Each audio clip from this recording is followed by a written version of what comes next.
இன்னொன்று வந்து அவர் குறிப்பிட்ட நேரத்தை விட 2 மணி நேரம் முன்னதாகவே வந்து குளத்தூருக்கு வந்தான்னு சொல்றாங்க. அதனால தான் காவல்துறை வந்து பாதுகாப்பு கொடுக்கறதுக்கு குறிப்பிட்ட நேரம் வரல அப்படிங்கிறதுனால தாமதிச்சாங்க அப்படிங்கிற. அதெல்லாம் கிடையாதுங்க. அவர் வந்து எதுவுமே அதான் சொல்றேன்ல, ஒன்று குறிப்பிட்ட நேரத்துக்கு 2 மணி நேரத்துக்கு முன்ன போவாரு, இருக்கிற குறிப்பிட்ட நேரத்துக்கு 7-8 மணி நேரம் பின்ன போவாரு. எதுவுமே வந்து ஒழுக்கமா பண்றது கிடையாது. ஒழுக்கம் கிடையாது அவர்கிட்ட. அவருக்கு அரசியல் தெரியாது, அவர் 2ஆம் கட்ட தலைவர்கள் தெரியாது, தொண்டர்களுக்கு தெரியாது. அப்ப நான் என்ன பண்ணணும்னா, மக்கள்கிட்ட போங்க. மக்கள்கிட்ட போனீங்கன்னா மக்கள் உங்ககிட்ட அரசியல் பழகி கொடுப்பாங்க. உண்மையான மக்கள் என்ன அவங்க மேல வெறிய கட்டப்படுறாங்க, உங்களை அன்பா கூப்பிடுவாங்க, உங்களை கட்டி அணைக்க பார்ப்பாங்க, உங்களை தொட்டு பார்க்க பார்ப்பாங்க, டீ குடிங்க தளபதினு சொல்லுவாங்க, ஒரு மோர் குடிங்க தளபதினு சொல்லுவாங்க. பிரச்சாரத்துக்கு போறவங்க எல்லாம் பாத்தீங்கன்னா இந்த வீட்டில் டீ கொடுப்பாங்க, 4 வீடு தாண்டிங்கன்னா திருப்பி டீ கொடுப்பாங்க. நீங்க வேணான்னு சொல்லி மூஞ்சியை காட்ட முடியாது, ஏன்னா தேர்தல் நேரம். நீங்க மறுபடியும் வந்து டீ வாங்கி ஒரு வாயாவது குடிச்சிட்டு இப்பதாங்க பக்கத்து வீட்டில் குடிச்சேன்னு சொல்லணும். இன்னும் டீ குடிச்சா சூடு, அது உடனே பாத்தீங்கன்னா ஐஸ்ல மோர் போட்டு கருவேப்பிலை எல்லாம் போட்டு பூந்தி எல்லாம் போட்டு ரெடி பண்ணி வச்சிருப்பாங்க, தளபதி வராருன்னு. அவங்க கிட்ட வந்து மோர் வாங்கி குடிக்கணும். போற இடத்துல எல்லாம் என்ன பண்ணுவாங்கன்னா, ஆரத்தி எடுத்து இந்த குங்குமம் வச்சுடுவாங்க நெத்தியில. அது எப்படின்னா சாதாரண தண்ணி இருக்கும், அது அப்படியே ஒட்டி ஒட்டி ஒட்டி ஒட்டி நூத்துக்கணக்கான வீட்டுல அமுக்கி உங்களுக்கு நெத்தி வந்து புண்ணாயிரும். அது எல்லா வேட்பாளரும் போறாங்க. அப்புறம் பாத்தீங்கன்னா இந்த வெயில் காலத்துல பாத்தீங்கன்னா காலைல ஒரு 10 மணிக்கு வந்தாங்கன்னா 12 மணிக்கு தொப்பக்கட்டையா நனைஞ்சிருவாங்க, இன்னொரு சட்டை மாத்துவாங்க, 4 மணிக்கு இன்னொரு சட்டை மாத்துவாங்க, 7 மணிக்கு இன்னொரு சட்டை மாத்துவாங்க. இப்படிதான் பிரச்சாரங்கள் போயிட்டு இருக்கு. சந்து போவாங்க, பொந்து பொந்தா போவாங்க, வீடு வீடா போவாங்க. அங்க போனாங்கன்னா பாத்தீங்கன்னா ஒருத்தர் சொல்லுவான், எங்க எங்க எங்க எங்க ஆயா இருக்குது, ஆயாட்ட வந்து ஆசீர்வாதம் வாங்கிக்கோங்க. ஆயா வந்து ஒரு 51 பேரங்க, அவங்க சொன்னா 51 பேர் அவங்க ஆயா சொன்னாதான் போடுவாங்கன்னா ஆயா காலில் போய் விழுவணும். அவன் வெளில வந்து நினைச்சுமா, தளபதி வந்தாரியா, நீங்க ஆயா காலில் விழுந்துட்டாரு, அப்படி அதனால போட்டு சொல்லிச்சுங்க ஆயா அப்படின்வான். அது அவனுக்கு ஒரு பெருமை இல்ல. மக்களுடைய செல்வாக்கு அதிகரிக்கத்தானே செய்யும். ஆனா மக்கள்கிட்ட நேரடியா போகாம அடிக்கடி போயிட்டோன்னு சொன்னா அந்த பிம்பம் வந்து குறைஞ்சிரும் அப்படிங்கிற மாதிரியான திட்டத்துல எல்லாம் இவங்க இருக்கிறாங்க. அதுதாங்க, நீங்க மக்களோட போனீங்கன்னா மக்கள் உங்களுக்கு அரசியல் பழகி தருவாங்க. நீங்க மக்கள்கிட்டயே போகாத ஒரு மக்கள் தலைவனா எப்படி இருக்க முடியும், மக்களுக்கு தலைவனா எப்படி இருக்க முடியும்? இதெல்லாம் கேள்வி வரதானே செய்யுது. இது மாதிரி நான் சொல்ல வர்றது என்னன்னா, அப்படியே கனெக்ட் பண்ணி வந்தீங்கன்னா, ஒரு தனி விமான பயணத்துக்கு 40 லட்சம் கொடுக்குறாரு, சொகுசு வாழ்க்கையை வாழ்றாரு, அப்புறம் அதை விட்டுட்டு வந்துடுறேன்னு சொல்றாரு. அவ்வளவு பணம் செலவழிக்கிறவர் மகனுக்கு கொடுத்த 8 லட்சத்தையும் மகளுக்கு கொடுத்த 4 லட்சத்தையும் கடனா எழுதி வச்சிருக்காரு புள்ளி விவரத்தோட. ஸோ ஏதோ வந்து இதெல்லாம் வந்து ரொம்ப இது ஒரு ஆடிட்டர் சொல்றாருங்க, வேட்புமனு தாக்கல் பண்ண போறேன், சொத்து என்னன்னு தாக்கல் பண்ணணும், அதோட இதெல்லாம் வந்து தாக்கல் பண்றதுக்கு ஒரு ஆடிட்டரே தயார் பண்ணி கொடுக்குறாரு. இந்த மாதிரி பொண்டாட்டிக்கு சொல்லுங்க 12,60,00,000 எதுக்கு தெரியுமா? அதாவது அந்த அம்மா வந்து சொத்து கேட்டு நாளைக்கு ஜீவனாம்சம் கேட்டிருக்குல்ல, அப்படி அதாவது வந்து 520 கோடி தான் இருக்குன்னு சொல்றாரு. அவர்கிட்ட வந்து 4,000 கோடி இருக்கு, 7,000-8,000 கோடி இருக்குங்கிறாங்க. அது இருக்கிறதுக்கு வாய்ப்பு இருக்கா இல்லையா நமக்கு தெரியல. ஆனா பாத்தீங்கன்னா ஒரு கணக்கு ஒண்ணு சொல்றேங்க இல்லைங்க, ஒரு 35 வருஷமா நடிக்கிறாரா, அந்த 35 வருஷத்துல வந்து அன்னைக்கு 1992ல ஒரு விருகம்பாக்கத்துல ஒரு 2 லட்சத்துக்கு ஒரு இடம் வாங்கி போட்டாருன்னா, இன்னைக்கு வந்து அந்த 2 லட்சம் இடம் 4 கோடி. இன்னைக்கு மதிப்பு கூடும்ல. அன்னைக்கு வந்து 1000 ரூபாய்க்கு தங்கம் ஒரு பவுன் வாங்கியிருந்தாருன்னா, அன்னைக்கு ஒரு கிராம் வாங்கியிருந்தாருன்னா 8000 ரூபாய்க்கு ஒரு பவுன் வாங்கியிருக்கலாமா? இன்னைக்கு எத்தனை விலை? 1.25 லட்சம், 1.30, 1.20 போகுது ஒரு பவுனு. ஸோ மதிப்பு கூடுது, வெள்ளி மதிப்பு கூடுது, வைரம் மதிப்பு கூடுது, எல்லாமே மதிப்பு கூடும் போது அன்னையிலேருந்து நீங்க சம்பாரிச்ச பணத்தை நீங்க முதலீடு தான் செஞ்சுக்கிட்டே வரீங்க. நீங்க வருமான வரித்துறைக்கு வருமானம் கட்ட மறுக்கிறீங்க. எல்லா பக்கமும் நான் சொல்றேன், வருமானம் 1.5 கோடி ரூபாய் ஃபைன் போட்டு நிக்குது, அது கேஸ் போட்டு நடத்துறீங்க. ஜனநாயகன் படத்தை பத்தி இன்னைக்கு பேசினாரு. அது வந்து வந்துட்டா வந்து அது வந்து என்னுடைய அரசியலுக்கு பெரிய பலமாயிரும், ஆயுதமா இருக்கும் அப்படின்னு. அதெல்லாம் ஆயுதமாலாம் இருக்காது, அதுக்கு கசங்கி போன காகிதமா வேணா இருந்திருக்கும். புரியுதா உங்களுக்கு? அதுக்கு உங்களுக்கு அதை நேரத்துக்கு கொண்டு வரதுக்கு துப்பு இல்லை. நான் அப்படிதான் சொல்வேன், நேரத்துக்கு கொண்டு வரது துப்பு இல்லை. ஏன்னா திட்டமிடல் இல்லை. திட்டமிடல் இல்லாதனால நேரத்துக்கு கொண்டு வர முடியல. இப்படி வந்து கார் வாங்கினா எங்க இம்போர்ட் டாக்ஸ் கட்டணுமா வேணாங்க? வெளிநாட்டுல இருந்து ஃபாரின் காரை கொண்டு வந்தா அதுக்கு கட்ட மாட்டேன்னா என்னங்க நியாயம்? அப்புறம் பாத்தீங்கன்னா டாக்ஸ் கட்ட மாட்டேன், இது ஜனநாயகன் படத்தை ரிலீஸ் பண்ண முடியாது, பொண்டாட்டி பிள்ளைங்களுக்கு எல்லாம் கடன் கொடுத்தேன், எப்பா ரொம்ப ஒரு மாதிரி கலங்கிய மனநிலையில இருக்கிறாரா விஜய் அப்படிங்கிற மாதிரி ஒரு எண்ணம் வந்து தோணு. இவ்வளவு நாள் கழிச்ச பிறகும் முழுக்க பழிய வந்து திமுக மேலே போட்டுட்டு இருக்கிறாரு. இப்ப ஜனநாயகன் திரைப்படத்தை பொறுத்தளவுல சென்ட்ரல் போர்டு அவங்க தான், சென்சார் கமிட்டி தான் பாஜக ஆளக்கூடிய அரசாங்கத்தினுடைய கமிட்டியாக இருக்கு. 2 சக்திகளும் சேர்ந்து கூட்டு சேர்ந்து இதை முடக்கிட்டாங்க அப்படின்னு சொல்றாரு. அது மாதிரி கரூர் சம்பவத்தை பேசும்போது நம்ம இது பழி சுமத்தப்படுகிறது அப்படின்னு சொல்லி பல்வேறு தரப்பினர் வந்து பேசுறாங்க அப்படின்னு சொல்லி மறைமுகமா பேசுறாரு.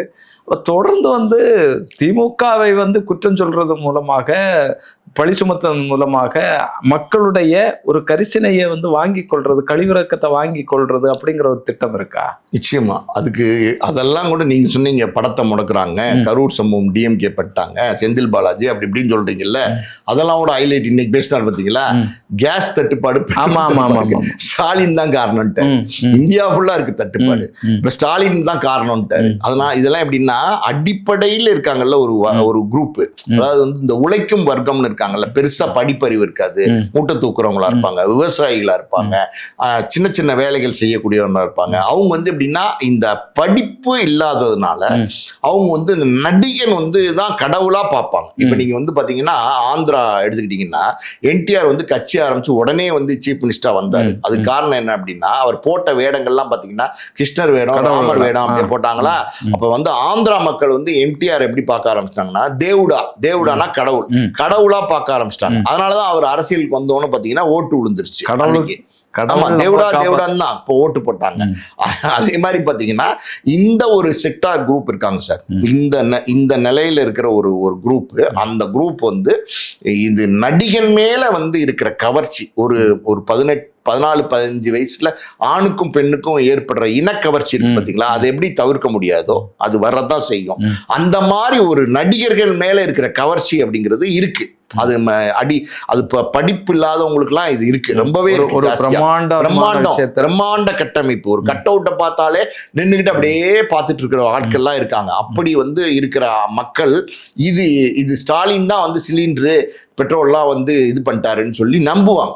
அவங்களுக்கு தெரியாது, அவங்க வைடரா திங்க் பண்ண மாட்டாங்க, தாட்ஸ் வைடரா கிடையாது. படிச்சவனுக்கு தெரியும் இது முட்டாள்தனமா பேசிட்டு இருக்காருன்னு, படிக்காதவனுக்கு தெரியாது இல்ல. சோ அந்த மாதிரி மக்களை நம்ப வச்சீங்கன்னா அந்த மாதிரி மக்கள் நினைப்பாங்க வீட்டுக்கு சிலிண்டர் வராது.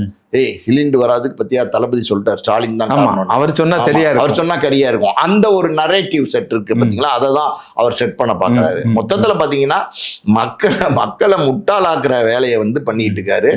எல்லாமே அவர் ஒரு வேட்பாளர்களாகட்டும் அதாகட்டும் இதாகட்டும் அத்தனை விஷயங்களும் பாத்தீங்கன்னா ஒரு நான் சொன்னேன்ல இந்த ஆடிட், இந்த மேட்ரு, இந்த கடன் கொடுத்துருக்கிற மேட்ரு, பொண்டாட்டிக்கு பிள்ளைக்கு அம்மா அப்பாக்கு அவரே எழுதி கொடுத்தா கூட, டேய் முட்டா பையல, என்னோட அறிவு இருக்கா, என்னை கொண்டு கேவலமா எல்லாரும் திட்டுறதுக்காடா, நான் இதை போய் இப்ப தாக்கல் பண்ணி பொண்டாட்டி பிள்ளைங்களுக்கு எல்லாம் கடன் கொடுத்தேன்னு சொன்னா அசிங்கமா நினைக்க மாட்டாங்க, தூக்கிட்டு போடா அப்படின்னு சொல்லி அனுப்பிச்சு விடுற அடிப்படையான பேசிக் சென்ஸ், காமன் சென்ஸ், அறிவு அது இல்ல விஜய்க்கு. அது இருந்தா இதை தாக்கலே பண்ணிருக்க மாட்டார். அது இருந்தா ஆடிட்டரை கண்டிச்சு அதை நீக்கி இருப்பார், அதை விட்டுட்டு தாக்கல் பண்ணிருப்பார். ஒருவேளை காசு கொடுத்து அந்த காசை வாங்குறதுக்கு வேண்டி எலெக்ஷன் கமிஷன் மூலமா இப்படி ஒரு முயற்சியை பண்றாரா? இல்ல அதுதான் சொல்றேன்ல சார். இது எப்படின்னா பொண்டாட்டி 12 கோடி 6 லட்சம் சொல்லிருக்குது. எப்படின்னா நான் சொன்னேன்ல இந்த 520 கோடி ரூபா தான் போது இது கவர்மெண்ட் ரெக்கார்டு.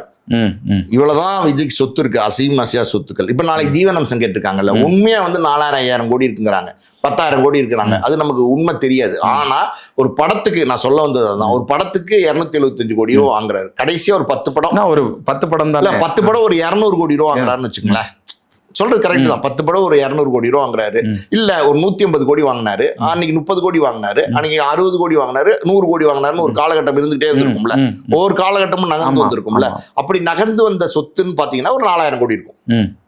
நான் சொல்றது நீங்க சம்பாரிச்ச பணமே 4000 கோடி இல்லாட்ட கூட, நான் சொன்ன மாதிரி விருகம்பாக்கத்துல 2 லட்சம் வாங்கின இடம் 35 வருஷம் கழிச்சு 4 கோடியா மாறி நிற்கும் போது அது மதிப்பு கூடுதுல்ல, அப்போ வரதானே செய்யும். அந்த அளவுக்கு உங்களுக்கு சொத்து இருக்கும். அப்ப மனைவிக்கு விபூதி அடிக்கணும், எப்படி நீ சொத்தா கேட்கிற இரு அப்படின்னு சொல்லி விபூதி அடிக்கிறதுக்கு தான் இப்படி கவர்மெண்ட்டுக்கு ரெக்கார்ட் கொடுத்துருக்காரு.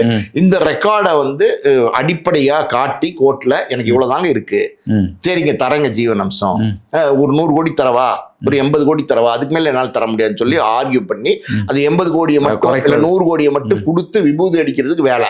இன்னொன்னு என்னன்னா, அந்த 100 கோடி கொடுத்துட்றீங்கன்னு சொல்லி ஒத்துக்கிட்டு ஃபைனலைஸ் ஆகி கையெழுத்து போடும் போது 12 கோடி 60 லட்சம் அந்த அம்மா எனக்கு கடன் தரணும், அதை கொடு அப்படின்னு கேட்பாரு. அதை களி அப்படின்வாரு. இதுல கழிச்சிட்டு நீ வந்து கொடு, இன்னும் 88 கோடி ரூபா இல்ல 85 கோடி ரூபா, நான் 40 லட்சம் கொடுப்பேன் அப்படின்வாரு. ஸோ இதெல்லாம் வந்து ஒரு மாதிரியான பிள்ளைகளுக்கு கொடுத்ததே கழிக்கணுமே, பிள்ளைகளுக்கு கொடுத்தது கழிக்கணுமே. நியாயமா பாத்தீங்கன்னா அந்த பையன் இருக்காரு சஞ்சய், அவர் எப்படிங்க சொசைட்டில நடமாடுவாரு? அவருக்குன்னு ஒரு நண்பர்கள் இருப்பாங்கல்ல, அவங்க வந்து அதுல நல்லவனும் இருக்கான் கெட்டவனும் இருப்பான். சினிமாக்காரன்னா நக்கல் பண்றதுக்கே 10 பேர் இருக்கான். என்ன சொல்லுவான், ஏய் உங்க அப்பாக்கே நீ கடன் வாங்கியிருக்காமல 8 லட்சம் நீ திருப்பி தள்ளியாமல, அவங்க அப்பா வந்து தேர்தல் இதுலயே வந்து மக்கள்கிட்ட தெரிவிக்கிறாரு அவருடைய இந்த கடனை சொல்லியிருக்காரா அப்படின்னு சொன்னா அந்த பையனுக்கு கூச்சமா இருக்குமா இல்லையா? எல்லாம் நம்மளை கேவலப்படுத்துறாரு அப்பா.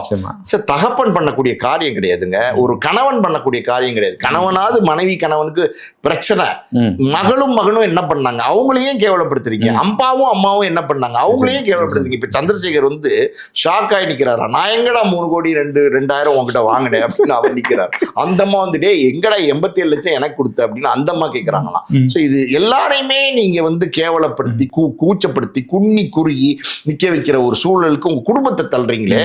அப்படிப்பட்ட நீங்க, அதாவது என்னை அண்ணனா பாருங்க, தம்பியா பாருங்க, மகனா பாருங்கன்னு சொல்ற தகுதி உங்களுக்கு இருக்கா? நீங்க மகனா பாருங்கன்னு சொல்றீங்கல்ல, உங்க மகனை நீங்க பாத்தீங்களா? உங்க வீட்டுல உங்க மகன் இருக்காரா? உங்க வீட்டுல உங்க மகள் இருக்காங்களா? உங்க வீட்டுல உங்க அம்மா இருக்காங்களா? அப்பா இருக்காங்களா? மனைவி இருக்காங்களா? சோ இந்த குடும்பம்ங்கிறது உங்களுக்கு இருக்கிறது வந்து ரத்த சொந்தம், நெருங்கிய சொந்தம். எப்படிதான் இருந்தாலும் அந்த 5 பேர் தான். இந்த 5 பேரே உங்க கூட இல்லைன்னும் போது நீங்க எப்படி மத்தவங்க கிட்ட போய் மகனா பாருங்கன்னு சொல்வீங்க, அண்ணனா பாருங்கன்னு சொல்வீங்க, தம்பியா பாருங்க? உறவுகளுடைய மதிப்பு உங்களுக்கு தெரியுமா? எது உங்களுக்கு தெரியும்? ஒரு 4 நண்பர்கள் இருந்தா போதுமா? அது மட்டும்தான் உங்களுக்கு வாழ்க்கையா? எல்லாரையும் நீங்க உதறிட்டு தனி ஒரு மனிதனா நீங்க வாழ்ந்துட்டு இருக்கிறீங்களே.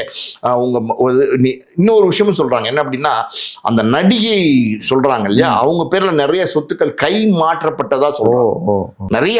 அப்புறம் பாத்தீங்கன்னா 35 கோடியோ நம்ம வந்து அண்ணா நகர்ல ஒரு சொத்து, இந்த ஜேஎஸ் கல்யாண மண்டபம், அப்புறம் வந்து ஈசிஆர்ல ஒரு 90 கோடி ரூபாய்க்கு ஒரு சொத்து, இதெல்லாம் வித்து பணமா மாத்திட்டாருன்னு சொல்றாங்க சமீபத்துல. எதுக்கு பணமா மாத்துறாருன்னா, இப்போ நீங்க ஒரு சொத்து இவர் பேர்ல இருக்குன்னு நீங்க கொண்டு போய் டாக்குமெண்ட் கொடுத்து நிரூபிக்க முடியும். எங்க நீங்க பாத்தீங்கன்னா நீங்க வந்து டி நகர்ல இவ்வளவு பெரிய ப்ராப்பர்ட்டி 300 கோடி ரூபாய் ப்ராப்பர்ட்டி இவர் இருக்குங்கன்னு சொல்ல முடியும், ஆதாரத்தை காட்ட முடியும், டாக்குமெண்ட்ல பேர் இருக்குல்ல. ஆனா பணம் 1000 கோடி 2000 கோடி வச்சிருந்தீங்கன்னா கூட இது உங்க பணம் நிரூபிக்க முடியாது. பணத்தை எங்க வேணாலும் போய் பதுக்கலாம். அது புஷி ஆனந்த் வீட்டுல பதுக்கலாம், ஆதவர்ஜுனா வீட்டுல படுக்கலாம், அந்த நடிகை வீட்டுல வைக்கலாம், சுஸ் வங்கியில வைக்கலாம், எங்க வேணா வைக்கலாம். அப்படின்னும் போது அது நீங்க வந்து கொண்டு வர முடியாது, டாக்குமெண்டேஷனா கொண்டு வர முடியாது இல்ல. 2000 கோடி இப்போ எடுக்கிறாங்க, என் பணம் இல்ல சொல்லுவாரா மாட்டாரா? ஆதாரம் என்ன இருக்கு, என் பணம் அப்படின்னு கேட்பார்ல. இது வேற ஒருத்தர் பணம், புஷி ஆனந்த் பணம்னு சொல்லுவார், ஆதவர்ஜுனா பணம்னு சொல்லுவார். அப்படி எஸ்கேப் ஆகிறதுக்கு என்னென்ன வேலை இருக்கோ அவ்வளவு செஞ்சுட்டு இருக்காரு. இது வந்து நான் ஒண்ணு சொல்றேங்க, நான் வந்து எப்படின்னா ஒரு நாட்டுக்கு தலைவனா வரேன், இந்த தமிழ்நாட்டு மக்களை நான் காப்பாற்றுவேன், நான் வந்து ரட்சகனா இருப்பேன் அப்படின்னு சொல்றேன். நீங்க உங்க குடும்பத்துக்கே நீங்க ரட்சணா இல்லைன்னும் போது எப்படி உங்களை நம்புறதுன்னு கேட்கிறேன் நான்.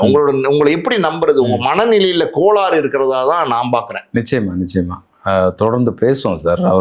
விஜய் அவர்களுடைய அரசியல் எதிர்காலம் எப்படி இருக்க போகிறது, நம்மளும் முயற்சி பண்ணிட்டே இருக்கோம். கொஞ்சமாவது மாற்றம் வருமா அப்படிங்கிறது நம்ம எதிர்பார்த்துட்டு இருக்கோம்.